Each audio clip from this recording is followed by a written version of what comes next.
Do I? Do you? It's been a while. Yeah. The kids haven't been Your there kids for a while, huh? Yeah, it's been a while. Questions?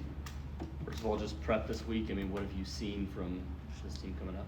Same stuff. Guys working hard, trying to get better. Guys trying to take the mistakes off the film that obviously has been on film in certain places. And it's a fun team to coach. I keep telling you the same thing, and nothing's changed. We got to eliminate mistakes. I mean, that's how you win a game, is not beat yourself, and then make plays that are there to make. And so focus has been the same. It's much more about us than our opponent. And we got to play a clean football game to win a football game, period. And then you get into these one possession games when you do that, and then guys got to make plays to close the game out. Going off that, on your radio show last night, you talked about kind of this team is good at beating itself this year. Is there anything you've changed this week to try to adjust that and fix it?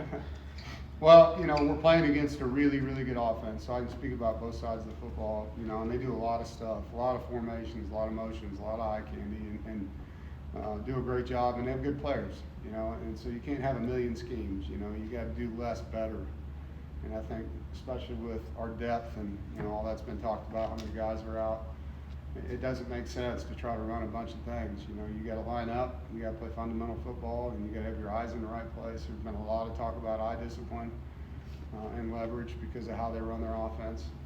Offensively, it's a different guy, and in some of the drives where we don't move the football.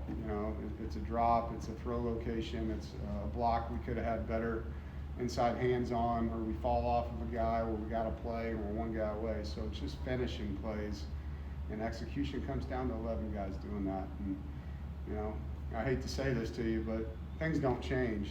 Execution is execution. From the first day of practice to the last day you get to coach the sport. It's 11-man football. If you don't have 11 guys do the right thing, you don't succeed, And so the players have to really buy into that. And like I told them outside, don't be the guy with the MA on film. Be the guy that does his job right every play. How hard was it simulating Haynes King in practice? Oh, yeah.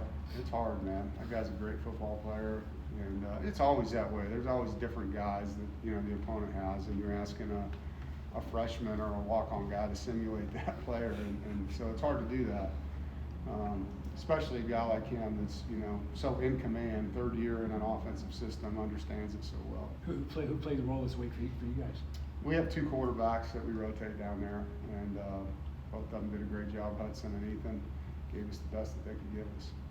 Coach, every game's a big one, but this one, just given the losing streak, people questioning your future, do you feel maybe the added weight that this game could have to get the season back on track and potentially shore up people's faith in you too? Every game's a big game for me, and I don't look at it like the public does.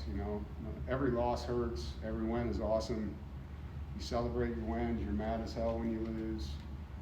Like I said on Monday, it's the same thing. I'm here to coach these kids and take advantage of my opportunities, and I'm going to do that as hard as I can, as long as I get to do it. It's been reported that you considered retiring last year. It's being said as fact that you're considering retirement this year. I don't think anyone's given you this opportunity to address that. Or is that something that you think about? No. I think about winning games, trying to find ways to get better, trying to help this football team, trying to help this university, trying to help my coaches, trying to be a good dad, trying to not get my wife mad at me. That's what I think about. Do I have plans down the road someday to retire? Sure, but I don't have any plans to do that. I'm going to keep coaching. I got 4 years left on my contract. So,